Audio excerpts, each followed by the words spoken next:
Oh, so they have all these pictures, all these women writing emails and their pictures and what. It's just like so unnecessary. but why? That's just malicious. Yeah, that's just mean, especially for the ladies who are Muslim. So what are they? You go by so many advance. times they're like father, like son. Oh my God. No,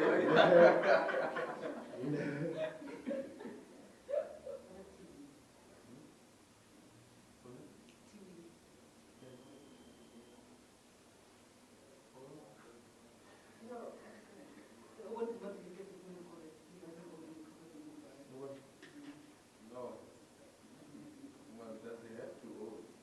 You don't have to own property to live there. Yeah, what is that process? I use my proxy.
send the ministers and ministers.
the NESREC Expo Center here in Gauteng.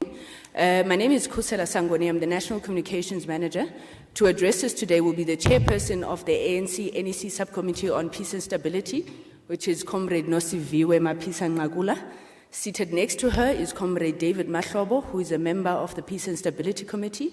Next to him is Comrade Michael Masuta, also a member of the Peace and Stability Committee. On my right is Comrade Nosiviwe Mapisa-Nqakula, who is a member of the Peace and Stability Committee, Comrade Mashinini, and Dr. Gubule at the end, all of whom are members of the subcommittee. I intentionally introduced them as members of the subcommittee and not as how they are deployed in government, because this is an ANC briefing. We're dealing with ANC policy, which will obviously inform the work of government, but we are not giving government reports here today. So without wasting any time, I'll ask Comrade Nosiviwe to come deliver the statement. Thank you.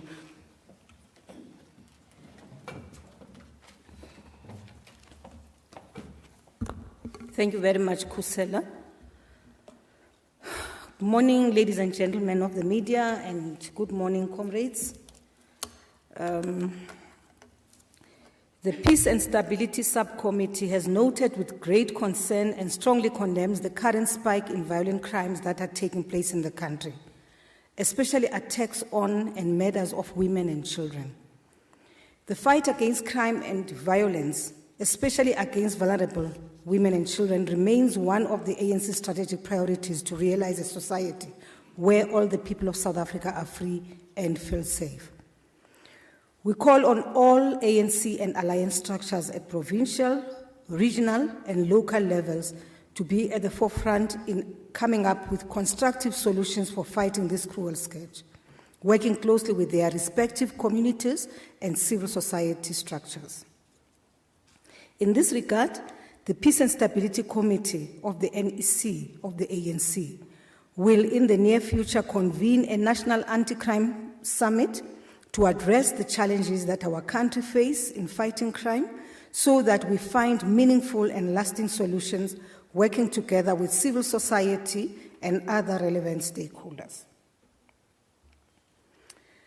Now, the strategic goal of the African National Congress National Executive Committee, Peace and Stability Subcommittee, is to create a safe, stable, and prosperous country under the stable ANC-led democratic government.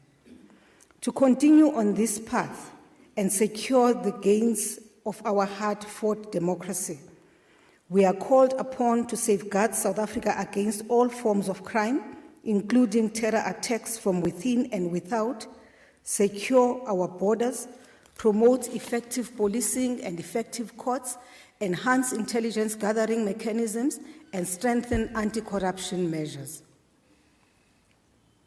Key milestones achieved by the Peace and Stability Subcommittee since 1994. 1. The ANC-led government has developed many policies and enacted laws aimed to improve policing, empower the courts, modernize prisons, and enhance our defense capabilities. However, more still needs to be done in reducing crime and corruption. 2, policing services have grown massively to meet the needs of all communities, especially those that were neglected under apartheid. Specialized units have been established to professionalize the service and provide highly trained public order policing to withstand violent protests, corruption, and other types of crime. There is increased access to justice due to improved case flow management systems implemented by the courts, increased capacity to reduce case backlogs, and the development and implementation of policy and legislative measures to transform the judicial system. 4, correctional services has improved the quality of correctional infrastructure, limited the number of escapes, it has reduced the number of awaiting trials and rehabilitation and integration of parolees into communities remains a challenge. 5, in terms of intelligence, we have strengthened our strategic intelligence coordination efforts through the National Intelligence Coordinating Committee, NICOC. This mechanism avoided the duplication of functions and ensure our seamless alignment of defense, police, and civilian intelligence work. 6. The Defence Force has undergone significant professionalization and continues to provide effective peacekeeping services on the continent and protect our own borders and the nation at large. Lastly, Home Affairs continues to provide an efficient service in its work and safeguards the data of the identity of all our people and maintains a credible national population register. It has put in place effective mechanisms to control immigration and process refugee applications. Linking Peace and Stability Subcommittee with the National Development Plan. In the medium to long term, and in line with the vision of the National Development Plan, the ANC Peace and Stability Subcommittee must work hard to drastically reduce crime that continues to affect our communities, especially theft, assault, murder, drug abuse, and gender-based violence, domestic violence, and sexual offenses. These crimes have shown a sharp increase in the past few months, resulting in a public outcry and a call for action by all sectors of our society. The ANC must be in the forefront in coordinating effective anti-crime efforts and in strengthening community policing forum and street committees. With these concerns in mind, the ANC must, 1, continue to transform the judiciary to be more efficient and more representative. 2, coordinate anti-corruption measures within the state, expose corruption within the public and private sector, and get tough on prosecuting corruption-related crimes. 3, get tougher in fighting illicit economic crimes such as illicit mining. I shouldn't have said illicit economic land use, I should have said illicit mining. The theft of ferrous and non-ferrous metals. 4, invest more in technology to safeguard record keeping of all persons who live in South Africa, including migrants, foreign workers, and refugees. The establishment of the Border Management Agency must be finalized. Lastly, modernize and fund adequately the Defence Force to be more efficient and effective institution. Under policy proposals towards the National General Council,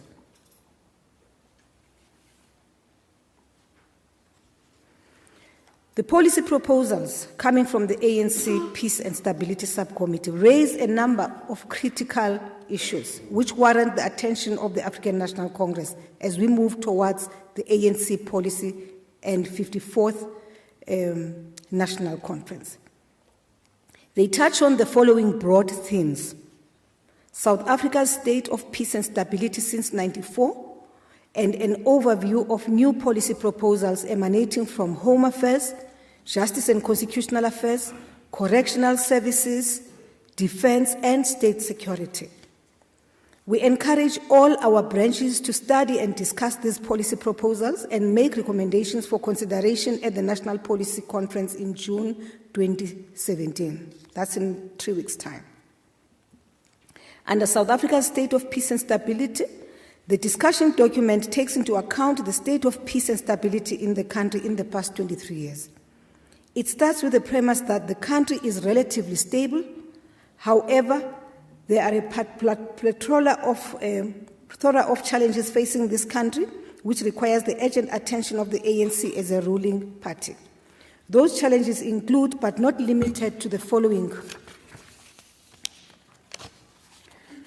activities of foreign forces seeking to undermine our revolutionary advances, mainly perpetrated by foreign intelligence services; continuing lawlessness and impunity which starts to threaten the authority of the state; the porousness of our border environment which starts to threaten our territorial integrity; acts of crime and criminality which start to threaten the well-being and safety of our people; and lastly, slow economic transformation which threatens our country's economic development and growth and development.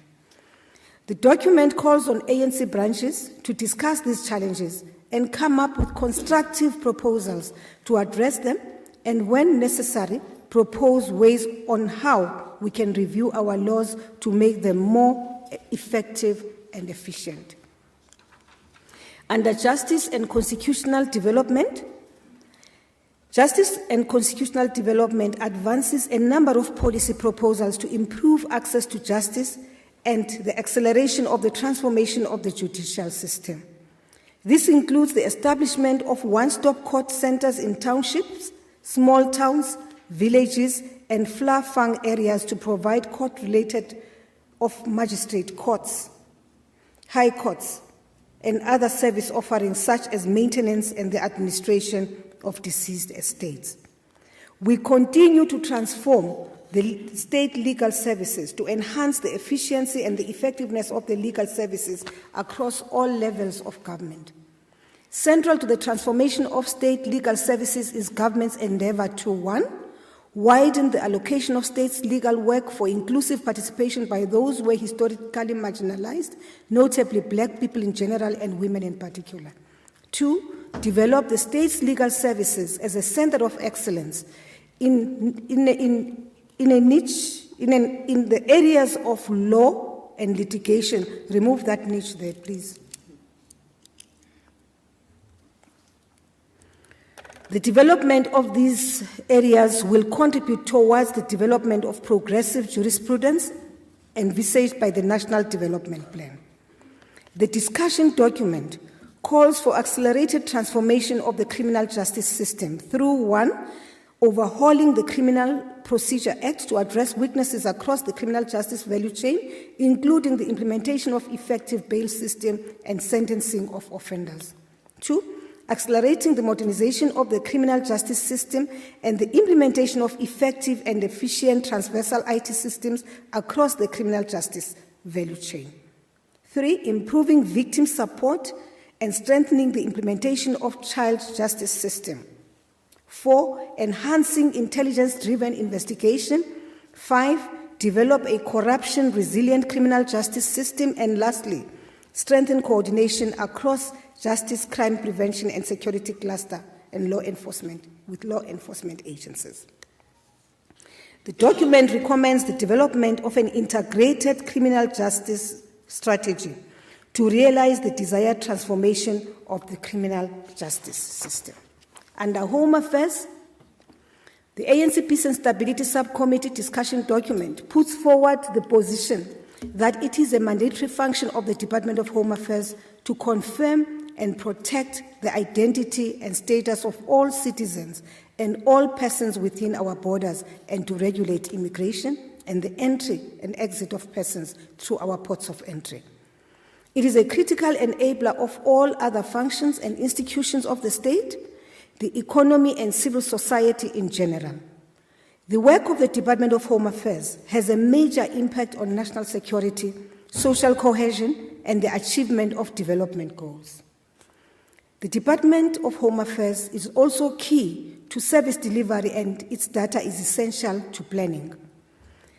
It has a larger client base than any other government department and a footprint comprising of more than 400 offices countrywide, 72 ports of entry, a presence in more than 30 consulates abroad, as well as refugee reception offices and repatriation centers.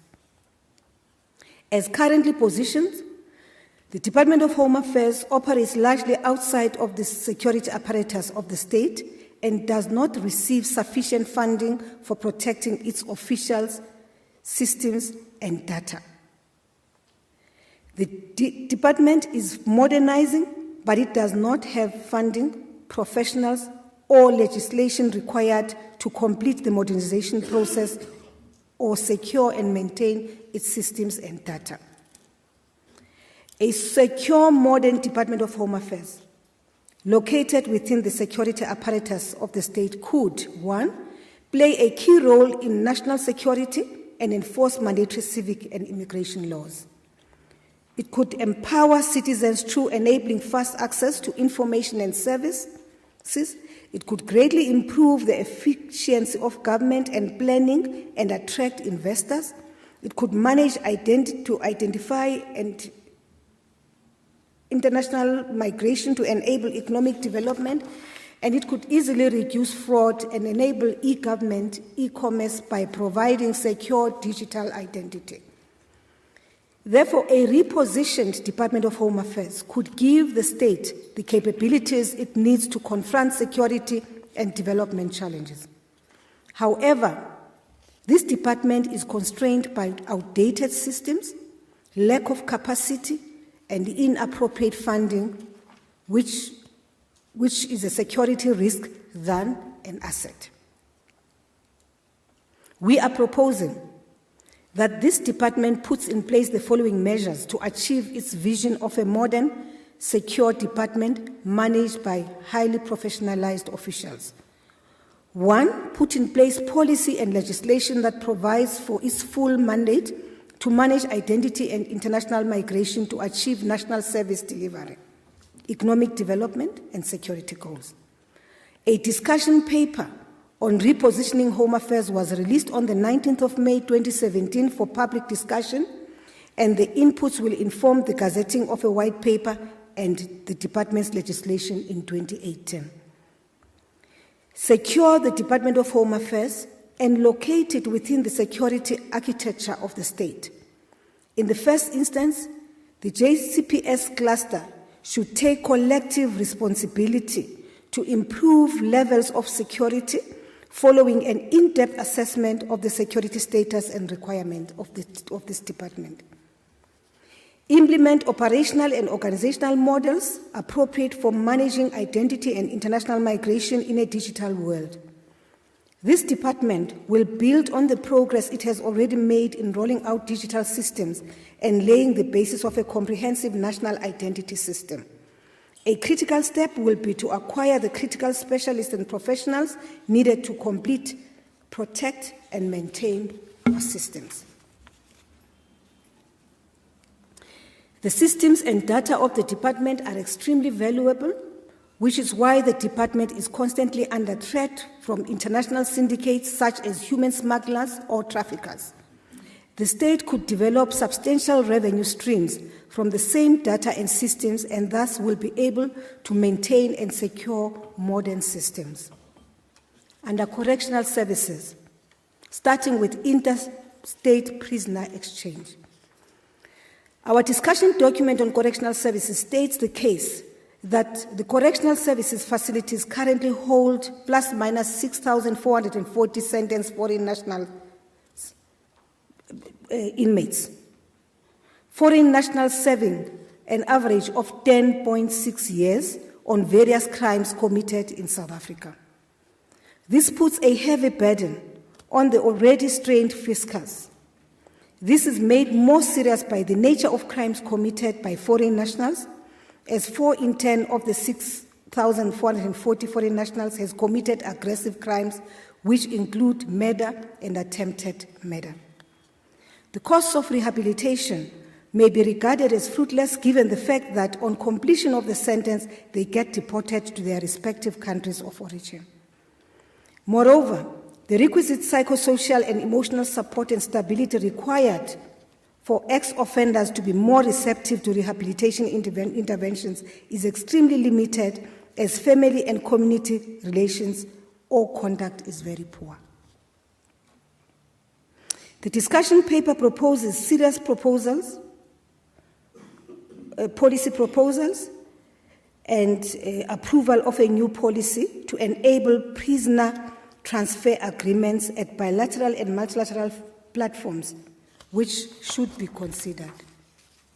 Under parole review, there's a need to reconsider our parole review processes. International trends show that numbers of offenders serving their sentences within their communities are much higher than those in custody, with custody reserved for crimes regarded as very serious against the society.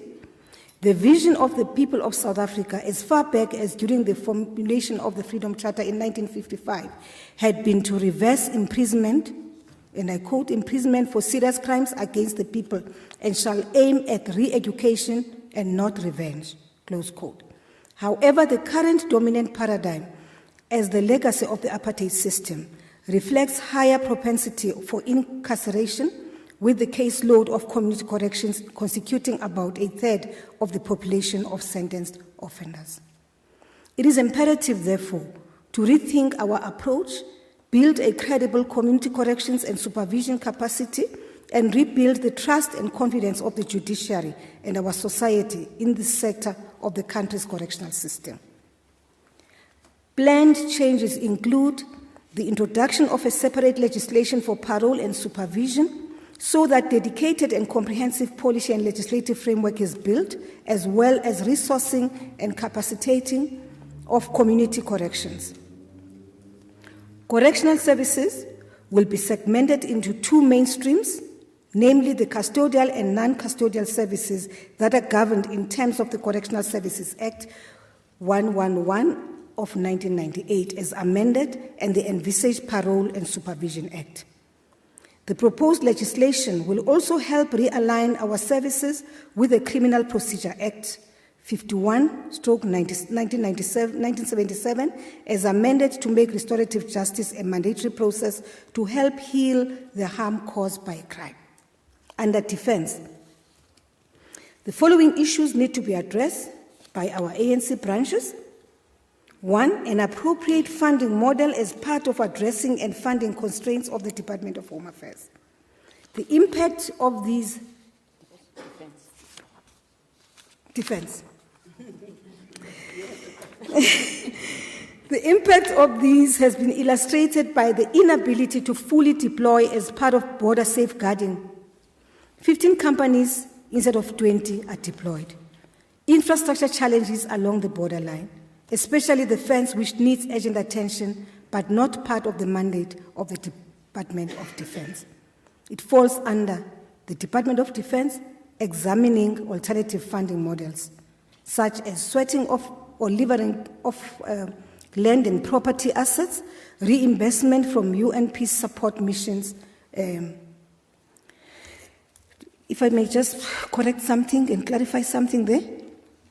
Much as it is the responsibility of the Department of Defense to secure the borderline, much as it is the responsibility of the Department of Defense to look after its soldiers on the borderline, but issues of infrastructure are located within the Department of Public Works.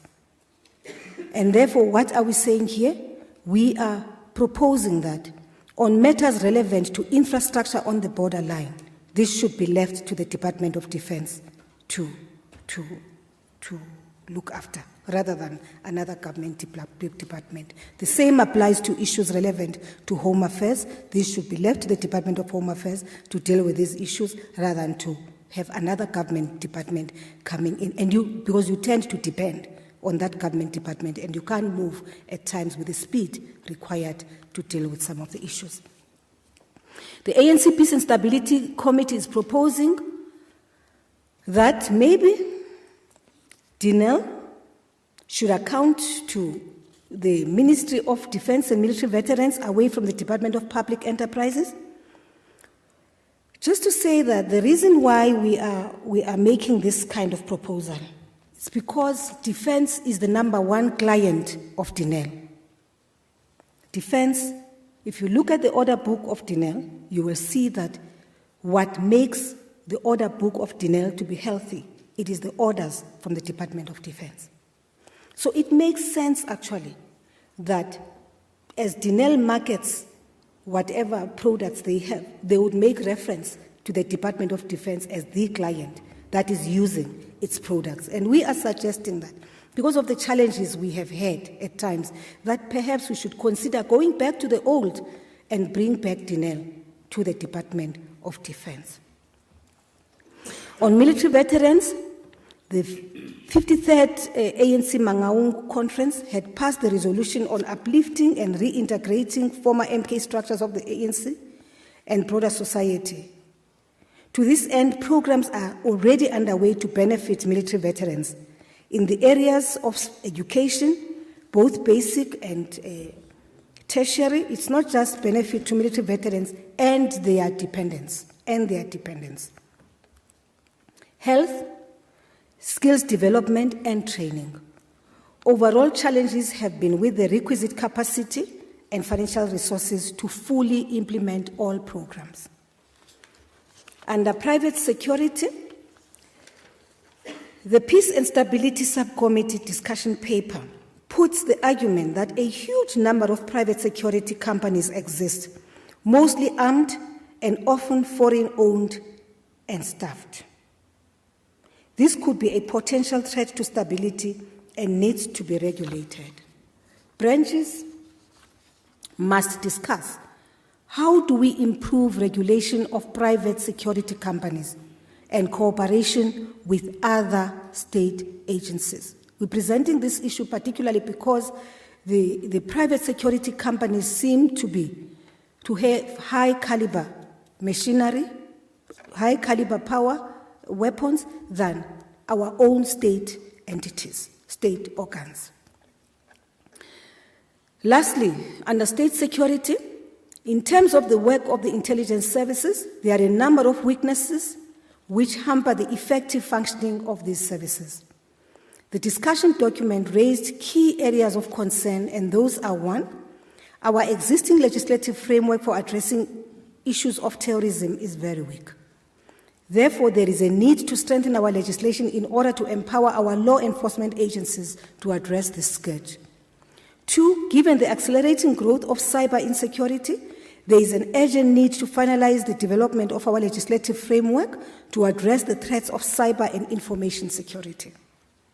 Thirdly, there is an urgent need to develop mechanisms to effectively counter the threat of espionage and its associated threats.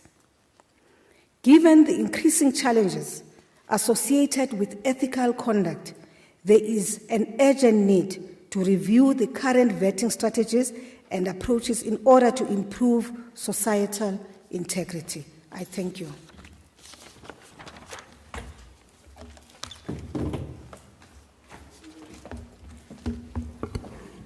Thank you very much, Comrade Nosiviwe.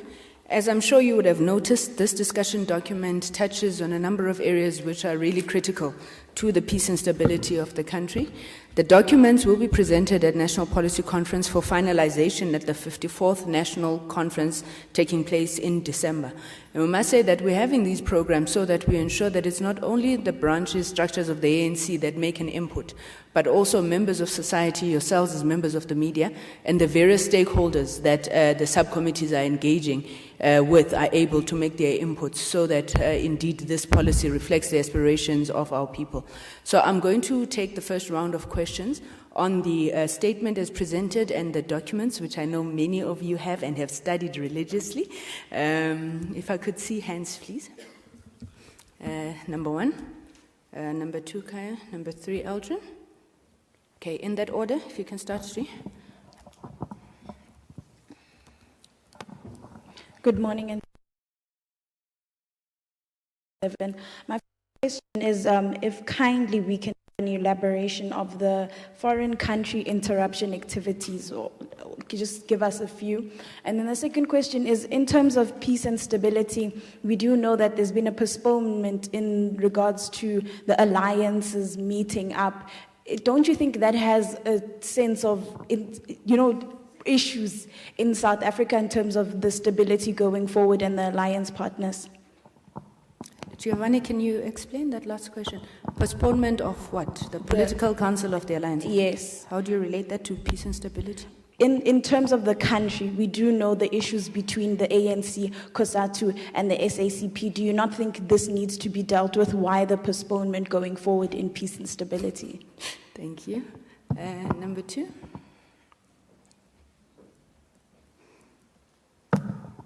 Hi, a very good morning. It's Kylie Khumalo here from ENCA. Ma'am, you talk about the issue of the spike in terms of the crimes directly.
You'd like your panel members to speak to the answer?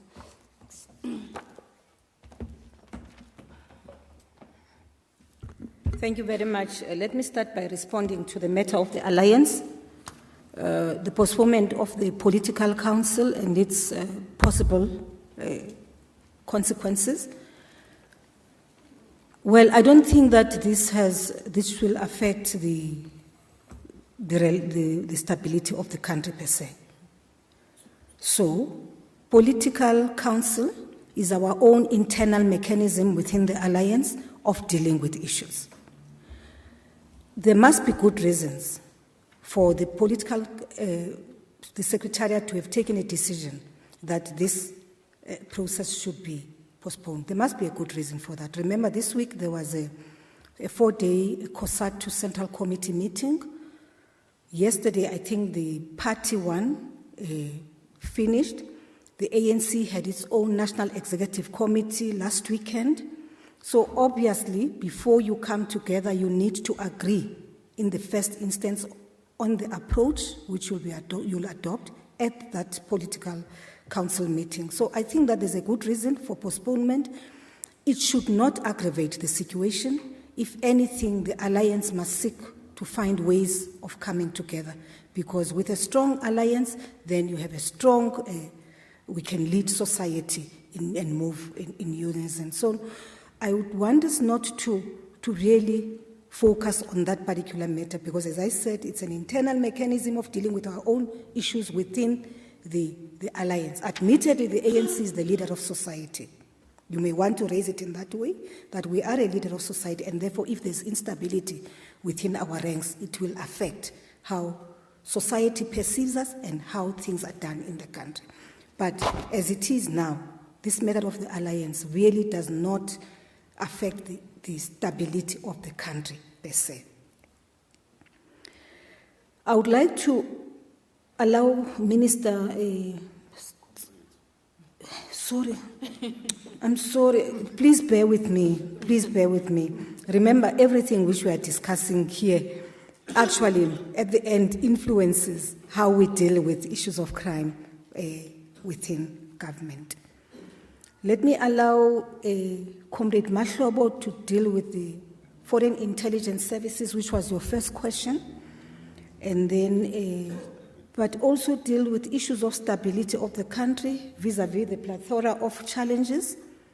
And then on the matter of xenophobia, even though I wouldn't have wanted to allow the minister to deal, the comrade deployed in that area, because indeed, you said yourself, it's a cross-cutting matter, it's a societal issue, but the problem is that in the country here, we've tended to apportion blame and responsibility to the Department of Home Affairs, when in fact, it should be all of us who are dealing with this particular challenge. But if you want to comment on the matter, I think you should go ahead, Comrade Hlengiwe. On the matter of private security companies, I'll allow Comrade Mashinini to deal with that issue, and interstate prisoner exchange, Comrade Masuta, to deal with that. Thank you very much, Kusela.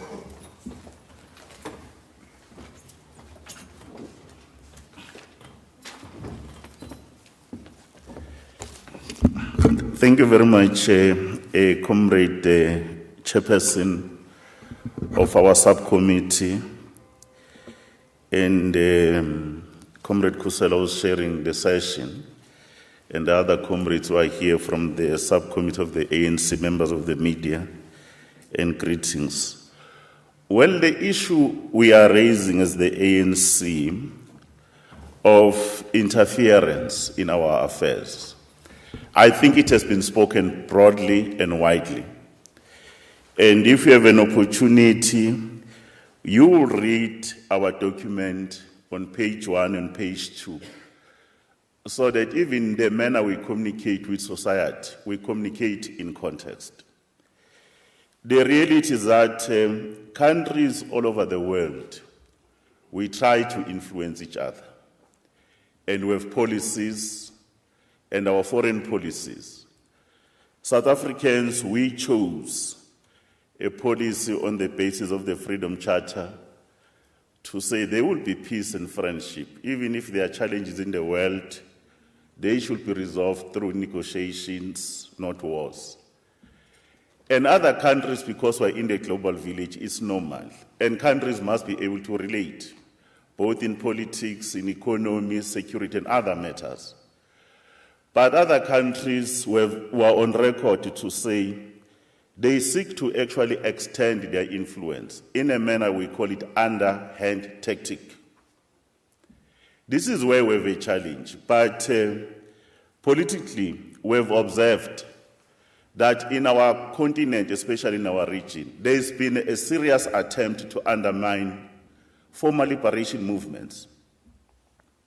It's not only here. That's why we always say that South Africa is not an exception. And there are many reasons why people want to do that. You will find that it can always be done by people, we call them state actors and non-state actors. I will not go there in details because we've dealt with the issues.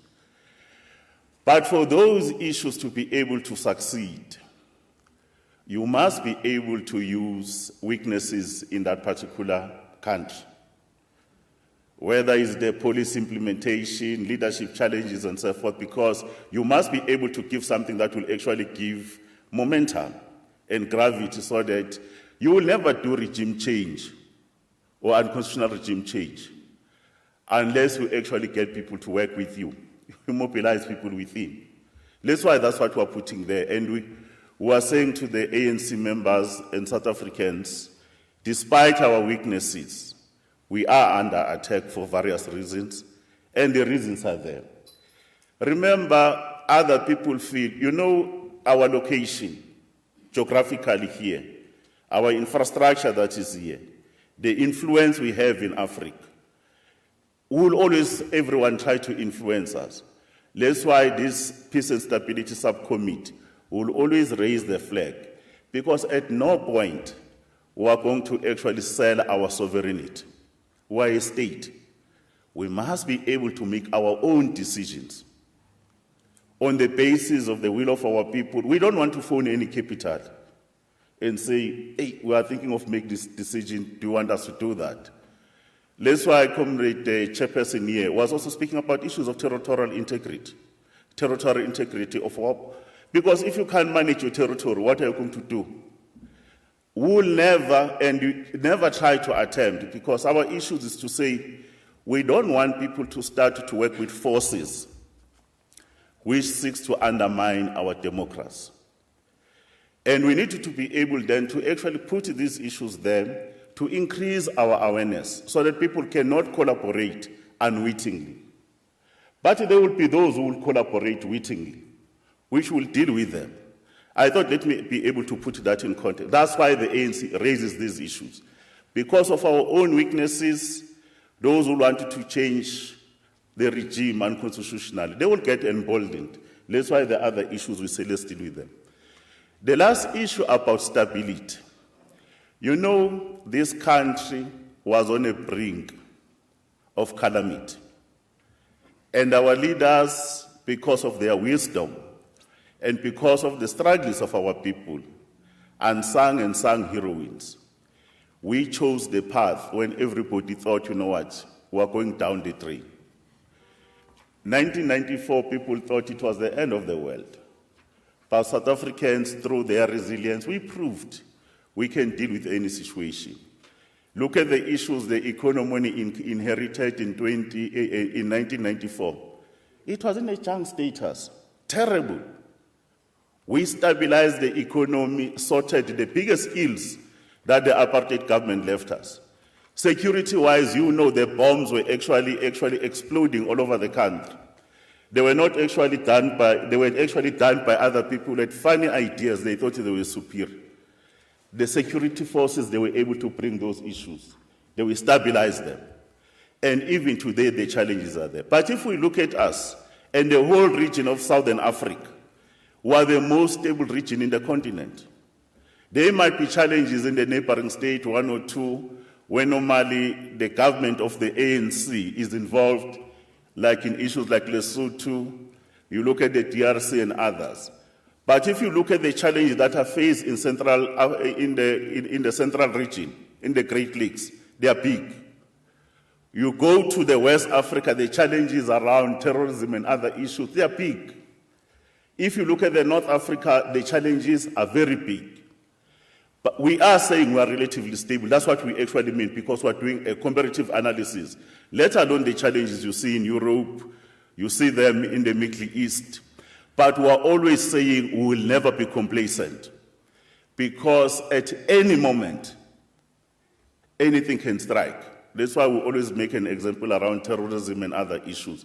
That's the basis we're talking about. Even the stability, is no longer even terrorism issue coming only. The issues around cybersecurity and information is the biggest thing, where you can hit an economy and do other funny things like countries have been hit. More than 200,000 companies and more than 150, so what? But you could see we manage these things. The men and women who are actually working in the security services, we can call them with different names, but behind the scenes, despite all the challenges, they are working so hard that you can still be able to sleep in your own homes, but you'll still be able to do anything you want to do. Whether you go to work, you want to do this and want to do this, they are doing well. They too, they need our support, because the security of our country is our responsibility as a whole. Thanks, Comrade Kusela.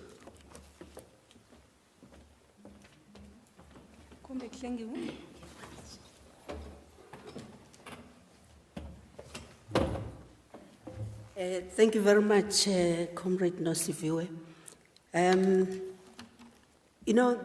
The question, if I understood very well, was trying to establish whether the Department of Home Affairs should be the key one in looking at issues of xenophobic attacks. I think it's important to understand how this department is located. We are here talking to policy positions that will be presented during the coming conference. The ANC has the largest number of branches all over the country. And some of these attacks, they happen in communities which are extremely vulnerable, where there are high rates of unemployment, people live under difficult circumstances. So it becomes important then for our members all over the country to understand our migration policies, to understand how do people from other countries end up in those communities, but also to understand our legislation on refugees, so that when they live together, share scarce resources with people who are coming from other parts of the continent, they can understand and be able to be our ambassadors in ensuring that they promote a healthy coexistence at a community level. So we think, as the department, we have an important role to play in assisting communities to live well together. But of course, at a community level also, we interact. There's an interaction with other structures like issues of social cohesion. There will be in another layer of government, but at the center of it all are these policies that give rise to people being legitimately or illegitimately on our country. The department has a sole mandate in terms of allowing the movement of people. And also, I think as we reposition the department, we need our members to understand the importance of securing our national identity system. When I say our members, I mean literally ANC members, as all that should be promoted at a community level. And as long as we see this as a shared space and work, not solely within any one government department, but among social structures at a community level. Thank you.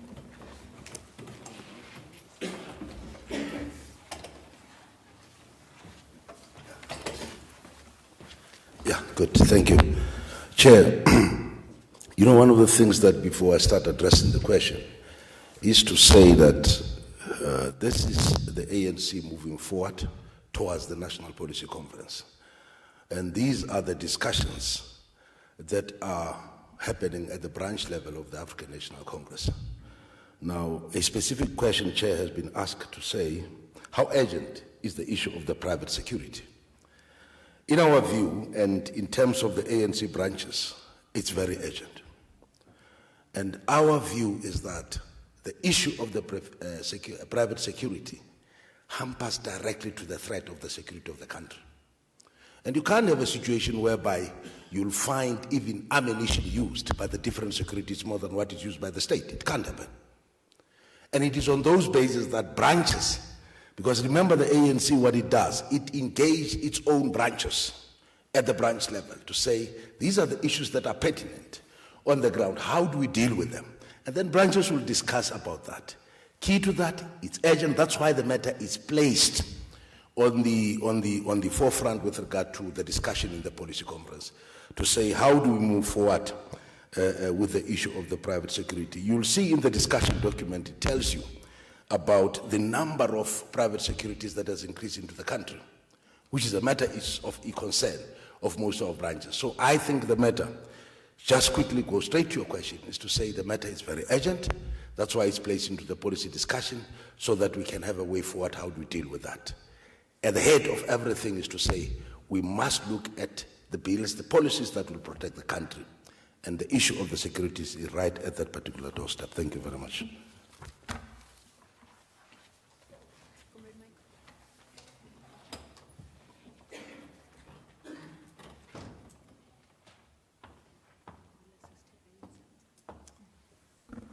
Good morning and thanks for the opportunity. Let me start straight away with the issue of prisoner exchange, foreign prisoner exchange. To say that we've been seized with this policy question for some time, and we've been formulating and reformulating policy proposals around this, and hopefully eventually develop a legislative framework which will create a platform for bilateral and multilateral agreements that would facilitate such exchange. The kind of challenges that the person asking the question has raised are part of the reason why the complexity with the matter. You'd note that in relation to extradition, for example, the Constitutional Court has set out the law to say that we are not allowed to extradite somebody to a country where they are likely to be executed. For example, the case in point is the Botswana situation, which has not been fully resolved at this stage lately. And there is discussions between the two countries to resolve that issue, because we do have a challenge that our criminal law, except in a few instances, does not have extraterritorial jurisdiction. And so if somebody commits an offense elsewhere and comes into the country, unless we have our extradition laws in place in relation to that country and our extradition agreements with them, we might have difficulty in having to extradite those offenders back to their country if that country cannot make an undertaking that upon arrival those people will not be executed. But I think your question relates more to other norms and standards which we uphold as a country in the handling of offenders under our correctional system in circumstances where if we were to enter into prisoner exchange arrangements with other countries who may themselves not be upholding similar standards, would we be able to do so? Now, it is a bit of a complex issue because it's a variety of issues that could arise in that regard, and hence the complexity of the exercise we're involved in. But let me indicate that through fora at regional level, continental level, and even global level, which seek to standardize the correctional systems around the world,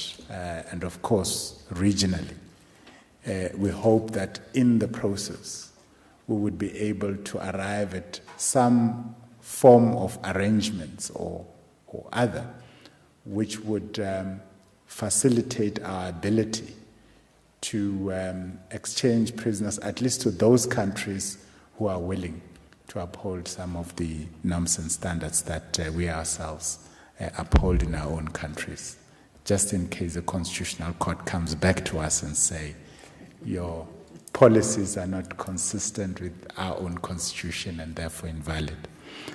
Let me, Chair, if you allow me, also just comment on violence on women from a justice perspective. To say that there's a number of interventions that we have started rolling out. You'd know that since 2013, we reintroduced special sexual offences courts. We just opened the 59th one a few weeks ago, and to Tuzela centers, which are one-stop centers, to provide the support needed to victims and to the court systems themselves. But of course, that's a drop in the ocean, given the fact that ideally, in every court where criminal offenses of this nature are dealt with, you should have certain norms and standards and systems to ensure that victims in this category are properly dealt with. But I think it goes beyond just a reactive system where you deal with the after effects, such as prosecution and incarceration.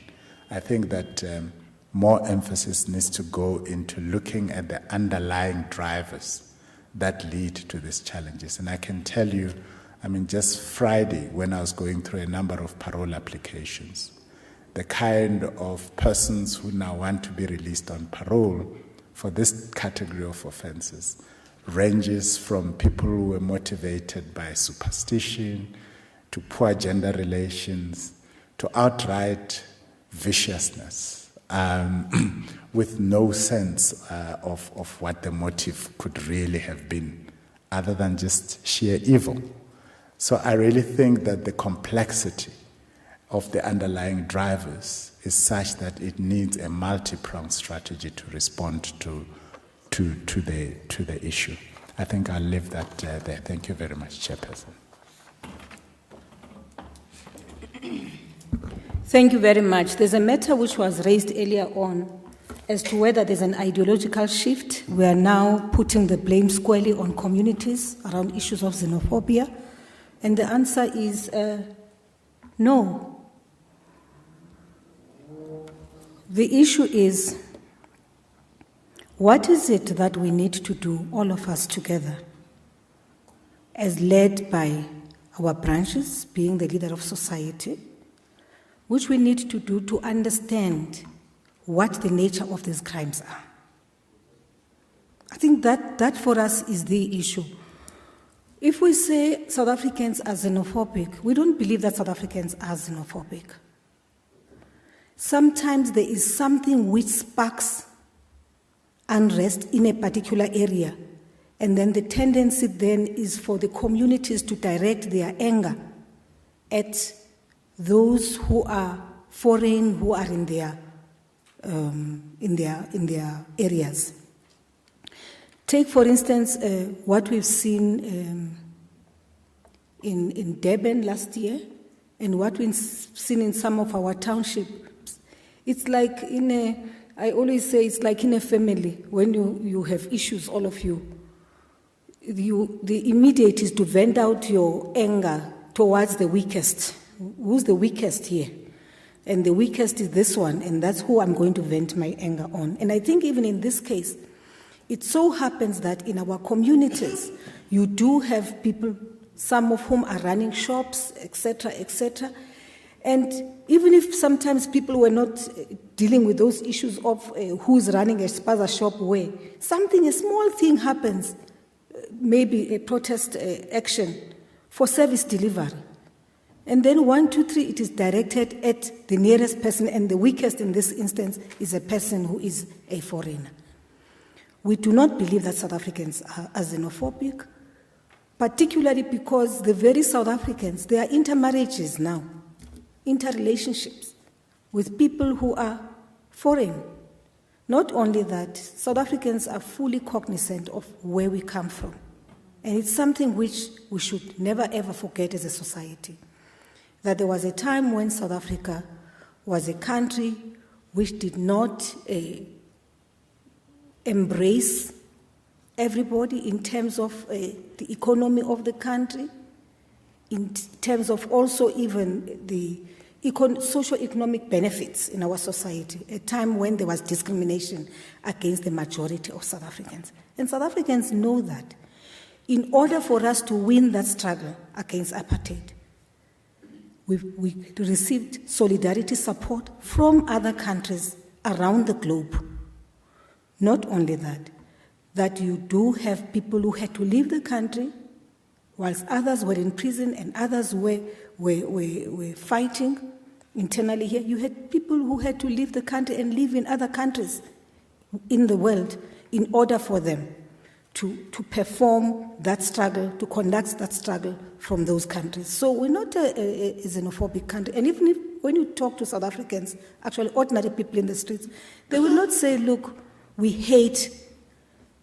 Sometimes there's something which just sparks some, and unfortunately, we do have people who are people who are who intentionally whip people's emotions in our communities, agent provocateurs, we used to call them, who are always there to make sure that there is tension, either between communities and government or amongst our people themselves. You do have those kinds of people who just like to see, who don't want to see stability. And what is important is for communities to identify such people so that, one, they are talked to, we engage with them, and you understand the origins of this anger. The other matter which I would have wanted us to further elaborate on is these crimes against women and children. I think that we should not, because we feel we are under siege, there shouldn't be a siege mentality.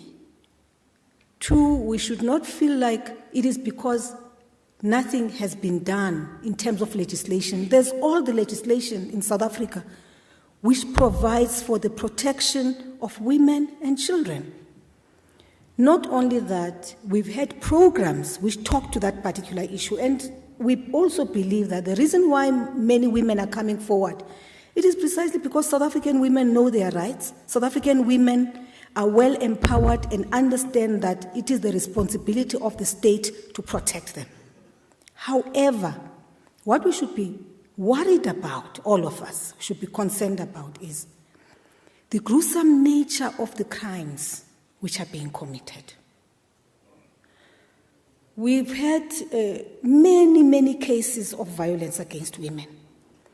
At some point in time, you would have easily thought that there are no cases of violence in women, okay, there are few. But it is because women were not coming forward. But because of the campaigns launched by NGOs together with government to say, speak out, come forward, report to the police, we saw a rise of reported cases of violence against women in South Africa.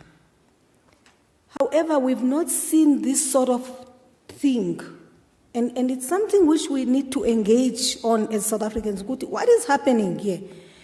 Is it there's a doctor here, so I don't want to use terminology. I don't understand Dr. Kulube, but is it the psycho makeup, the psyche of South Africans? It is not. But we should be looking at post-1994, when we acquired our democracy. What programs did we put in place to assist our people to deal with issues of anger? Because sometimes if you just an ordinary a protest march turns into a violent activity, just a protest march. And in the process, women, children, young men are caught up in that violence. When there was no necessity for people to express their frustration in an angry manner. So, if you say to me, we've become a violent society, yes, we have. Not because there's nothing which has been put in place through legislation by our parliament. No, there is.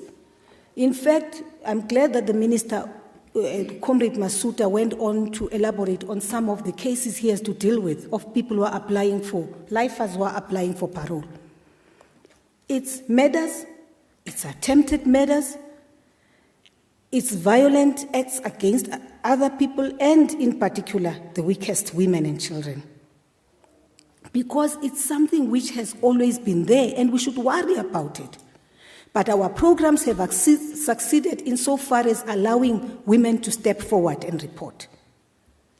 Where we've not won, which is a very new phenomenon, is how these murders are now committed. If a person, a young man, is going to rape a woman, kill her, and then burn her to ashes beyond recognition, there must be something wrong with that. There must be something wrong with that. If a man is going to rape a 3-4-year-old girl, baby, and kill him, then there's something wrong with that. So we should be talking about South Africans. Are we an angry nation? Are we an angry? And because this thing is not, by the way, it's not a racial thing. This violence against women cuts across all races. And not only all races, all sectors of our society, including class. It's not a phenomenon which is there, which is prevalent in areas where there are poor communities. Behind our high walls where we live, in our suburbs, you find violence. You find women who are abused every day. The issue is, how does this abuse manifest itself? And some of us have been talking about this and saying it starts with emotional abuse, and slowly it turns into physical abuse. And of course, now we are ending up with this sort of cases where women are murdered in a manner which is very cynical. I think that some of the people who are doing some of the things must be, in fact, we were saying at the Peace and Stability meeting, we need to get people to do a research. Beyond just doing a research on crimes against women, domestic violence, just look at why this in this way? Why this anger and bitterness? Why murder a woman in such a callous manner? That's what we need.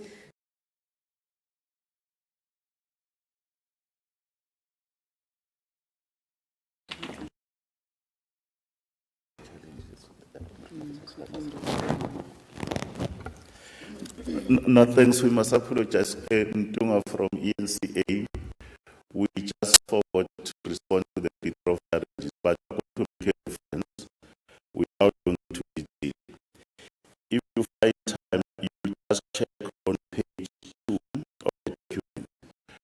When we did our assessment, remember what they put not in no challenges they are. The challenge one of them around the question of territorial integrity. That's one that we've raised. Second, we've raised one around the authority of the state. And thirdly, we raised one around the. Lastly, we raise the issues of the economy. And if you read those pages, they are very clear to say what is our assessment, what is the health of our nation. Both, remember, security is not about boots and guns. It's about a security in all facets. And we have done a very deep analysis. The document is very clear around those four. We added the fifth one, which is what we call it the phenomenon of countering international terrorism, because if it can happen here, we must be able to respond to the question, will we be able to respond? But then there's another question to say, what should we do to minimize the chances? Because no country can actually say with certainty that a bomb can explode or a funny thing can explode. But it says, do we put the necessary system? I will not go in there, but they are there. But I've responded on the other part of the stability comparatively to the other regions. Thank you, Comrade David. Thank you very much to the panel. We are running late, but I do have a few minutes to take if there's any final questions that the members of the media would like to raise. I see a hand. I'll start with the ones who haven't asked questions, and there's a whole one of her. Okay, so I'm noting number one. Aldrin, you'll be number two. Giovanni, you'll be number three at the end. Morning, I am Masa Gegana from Eyewitness News. Talking about peace and stability, I just wanted to know, has this come up at all? The alleged death threats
ne, Masa, whether it's Colini or anything else. These documents are broad policy discussion documents.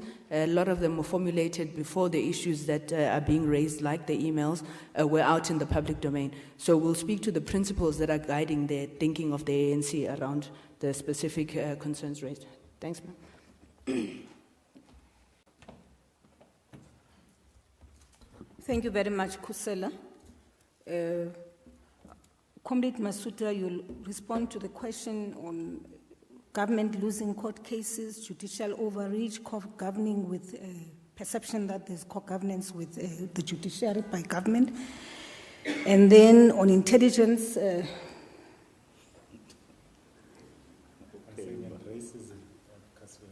Comrade Masuta, just a minute, please. Intelligence failures, you'll respond to issues relevant to that, and use of intelligence for own political battles. And then, Dr. Kulube, you'll deal with issues of security going forward. But if I may respond to an issue raised around issues of racism. One, the reason why we had instability in this country in the past, prior to democracy, was in the main issues of racism. At the core center, you had a racist state, you had people who institutionalized racism. Now, it created a lot of problems for the country, for the people of this country.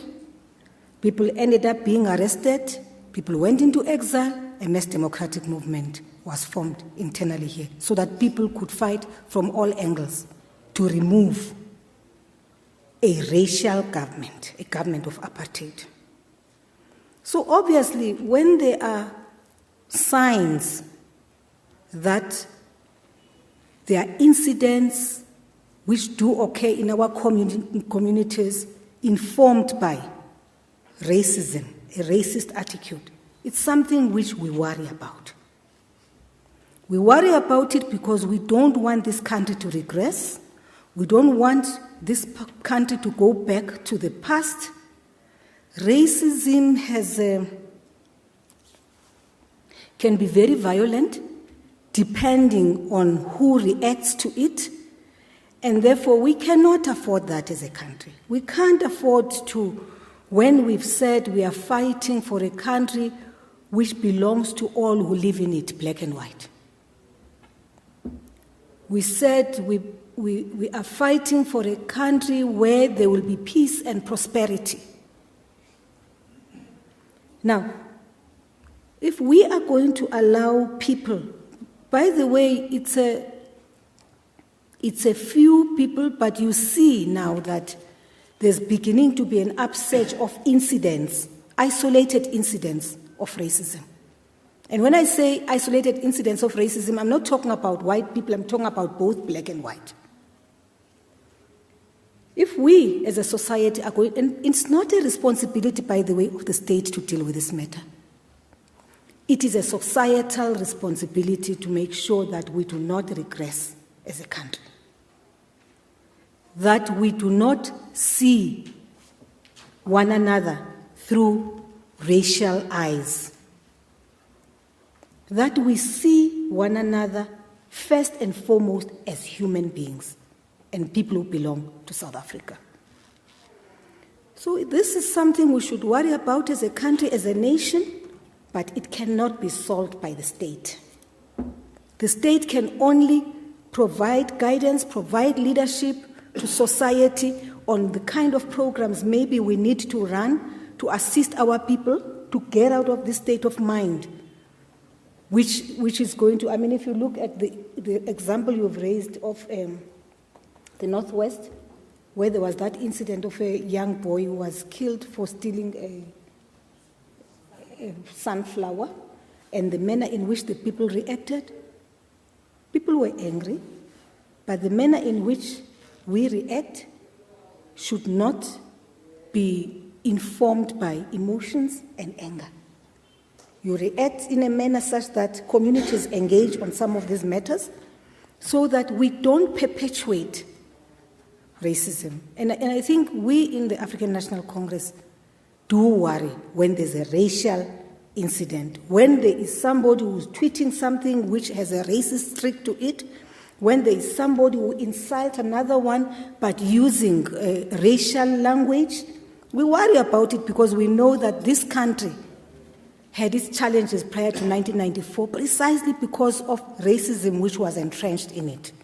So we should worry, therefore, as a society and as leaders of society, we here in the African National Congress, our branches should actually encourage people to engage on those kinds of matters so that we do not go back to where we come from. We should always remember where we come from in order to use that as a yardstick of where we are going as a country.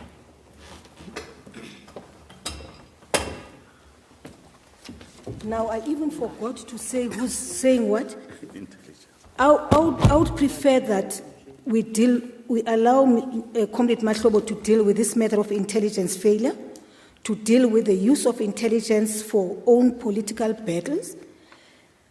I would want us not to respond to this matter of the emails.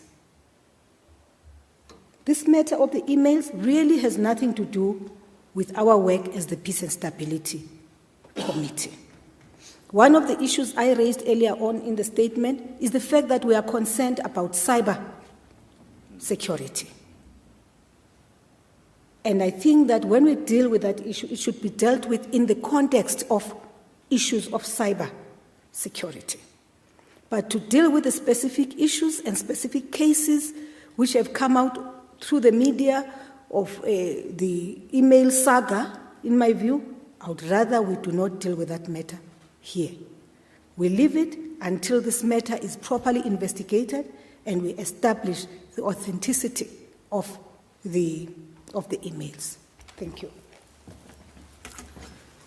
No, thanks, Comrade Chair.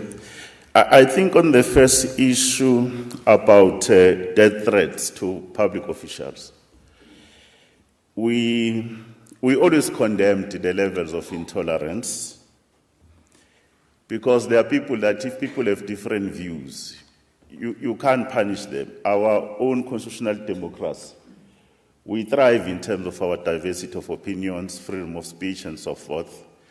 That someone who holds a different view on any matter should be intimidated is not acceptable in this country. That people can resort to intimidation, to violence, including killings, irrespective whether we are a public figure or not, because there are matters that don't get reported of South Africans who are suffering in silence. And those people who get to be affected in terms of their rights and freedoms, they know where the South African law enforcement agencies are. It's very important that these matters get to be formally reported.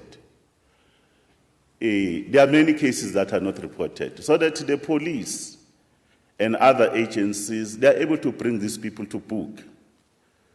I think it's very important to say we deal with issues of principle rather than an isolated case.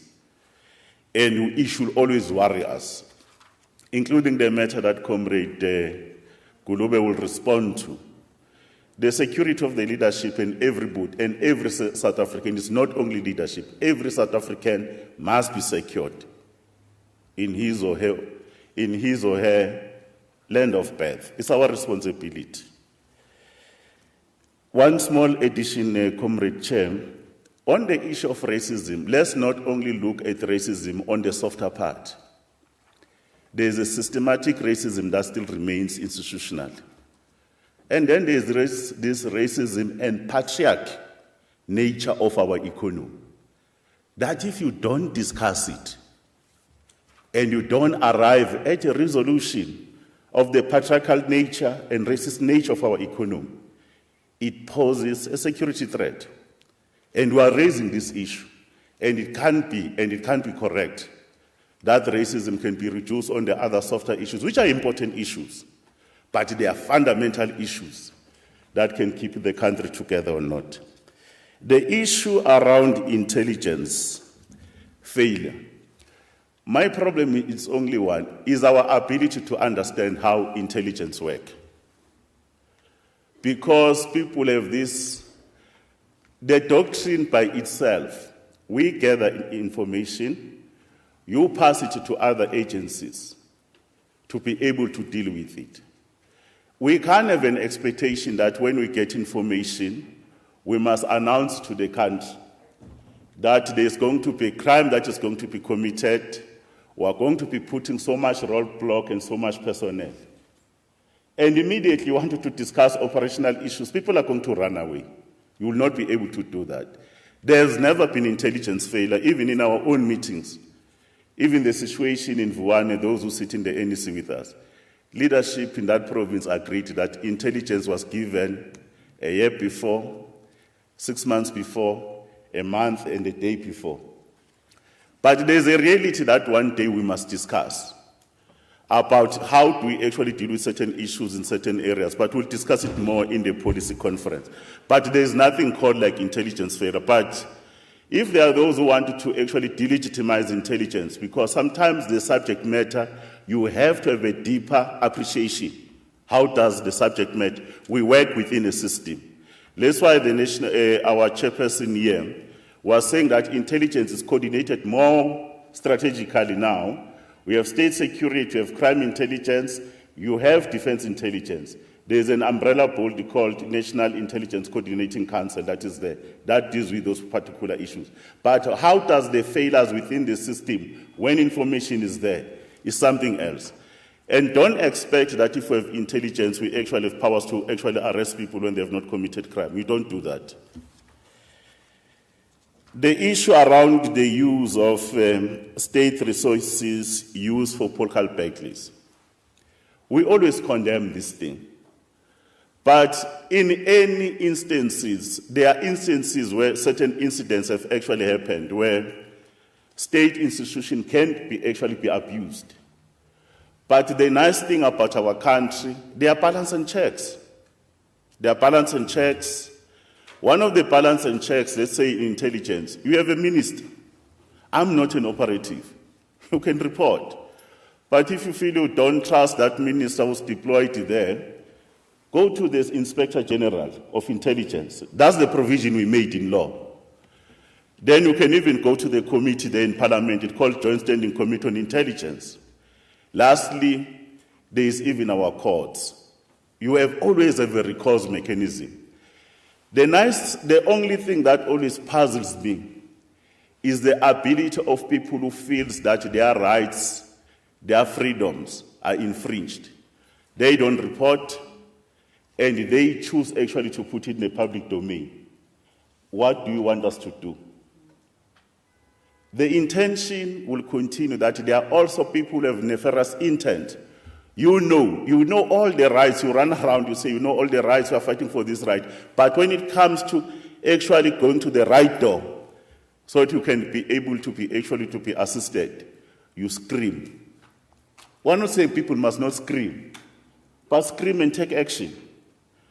Therefore, if we are going forward towards the ANC conference, if there are any issues, our officers, they are professional. They will not get into politics. If there is one or two rogue one, then the balance and checks needs to be invoked. Thank you.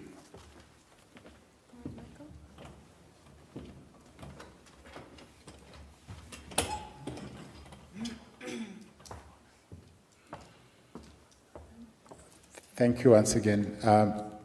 Judicial scrutiny or scrutiny of judicial conduct, overreach, and related matters. Let me just remind us that about 2 years ago, at the request of the Chief Justice, you'd recall the President convened a bilateral engagement between the judiciary and the executive, the outcome of which was a process which currently is from the executive side led by the Deputy President for further engagement in order to finalize certain matters that arose out of that engagement, notably the complaint by the judiciary relating to the system as it's currently architected and the extent to which it promotes judicial independence.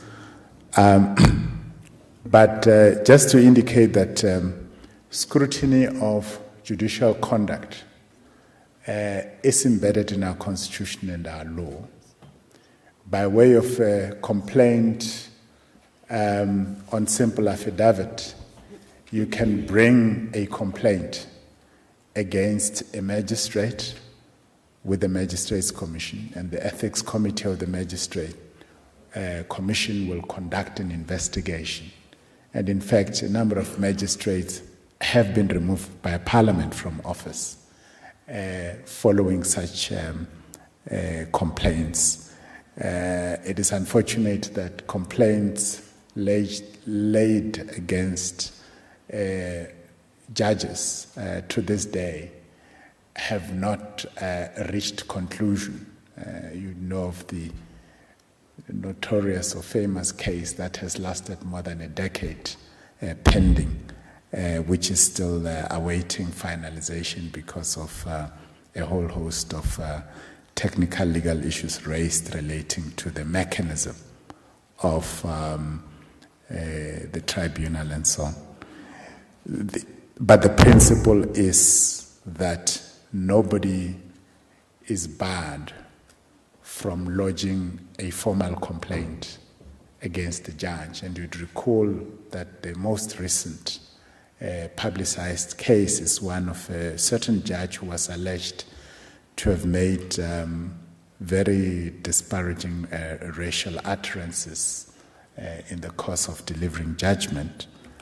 And that we made an announcement not so long ago of having received her request to resign with immediate effect from the judiciary,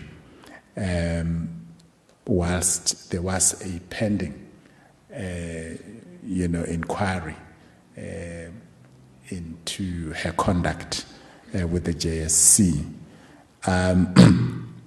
So in a sense, that also points to the reality that racism in our country is still very much a legacy issue that cuts across society. And the judiciary itself is not necessarily spared, as has been demonstrated from that legacy. And therefore, some people have called for the JSC to become even more circumspect during interviews and in doing, the screening of potential candidates to make sure that as far as it's humanly possible, we are able to tighten scrutiny of candidates, something which in ANC language would call through the eye of the needle. The issue of losing of cases by the state is a multi-dimensional issue. I think that as the government, we should ourselves pay greater attention to the administrative systems that are under our control to make sure that everything that is done within our own administration minimizes the prospects of exposure to litigation in the first place. I had a discussion with the Minister of Health, for example, where we've identified that a significant percentage of medical malpractice claims abroad are baseless, if I were to put it that way, with huge exposure financially to the state. And we've started some work in that regard to protect the state from that kind of unnecessary exposure. Sometimes as executives, in the decisions we make, in the procedures we follow, we expose ourselves to judicial scrutiny in circumstances where we could have done things a little bit differently in order to minimize that. But that having been said, and of course as justice we must acknowledge that the Office of the State Attorney has long required overhaul. In fact, we've started a project to overhaul the entire value chain of legal services within government, with the intention of ensuring that government as a litigant gets the best possible legal services and support to minimize unnecessary losing of cases because of poor preparation, poor coordination, etc. But there are perceptions that there are judges who just hate government and who will pass judgments at the slightest provocation against government. Now, I do not want to get drawn into having to postulate on the veracity or otherwise of those perceptions. But I can confirm that you yourselves may be aware of judgments on appeal where higher court judges have reprimanded in dealing with appeals their own colleagues for the manner in which they conducted proceedings. If you look at the euthanasia case, you be the judge yourself, how the SCA, expressed itself on the manner, let alone the interpretation and application of the law there, but the manner and the conduct of the judge in the court of law. So the judiciary itself, in various judgments, have acknowledged flaws within itself, and that's the one advantage of having the appeal and review system, where you can actually point to some of these issues and expose them. But the issue of judicial overreach remains a highly contested terrain, because where the line should be drawn remains a contentious question. The judiciary itself, in its own judgments from time to time, acknowledges that fact and will strive to veer away from crossing the line. But there has been cases where other people have felt that the judiciary has failed in achieving that. And it will be an ongoing challenge. That's the best I could say in relation to that issue. But lastly, Chair, if you allow me just to indicate or to remind the public that as government, in response to the upsurge of racism in society, we have proposed the introduction of something new. And that something new is to introduce a criminal aspect to racism. Up to so far, racist utterances and actions have only been responded to legally through civil recourse. And you'd have seen the number of cases where people were fined and had to pay, etc. We have come to the conclusion that that form of intervention has proven to be inadequate, because there are people who are prepared to pay and still perpetuate racism. So perhaps if you use the criminal justice system, people will respond differently. I can say that since we published the hate crimes and hate speech bill, we have received thousands of responses with many suggestions, and we're taking all of that, evaluating it in order to refine the legislative proposals that we've put forward.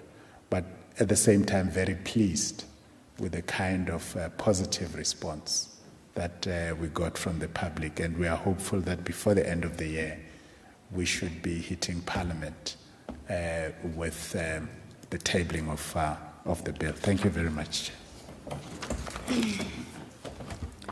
Thank you very much, Comrade Michael. We're hoping to receive thousands of submissions as well on the policy discussion documents. The documents are up on the ANC website, which is www.anc.org.za. There's space there for members of the public to comment on the issues that have been raised here today, but also on the discussion documents in general. So please, we are appealing for that input. Let me thank all of you for coming here today. We look forward to seeing you again next week when we discuss the final document, which is the international relations document. And also just to make sure that members of the media are aware that media accreditation for Policy Conference has now closed. If you have not yet applied for accreditation, or lala or salile. And thank you very much, ladies and gentlemen. And let's meet on social media from 12 o'clock, where members of the panel will be engaging questions on my ANC, Twitter, and Facebook. Thank you. Thank you. Thank you, Mama. Thank you, honey.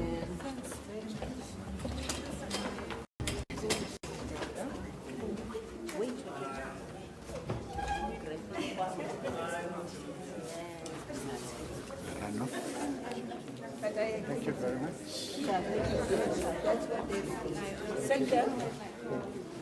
Thank you very much, Baba.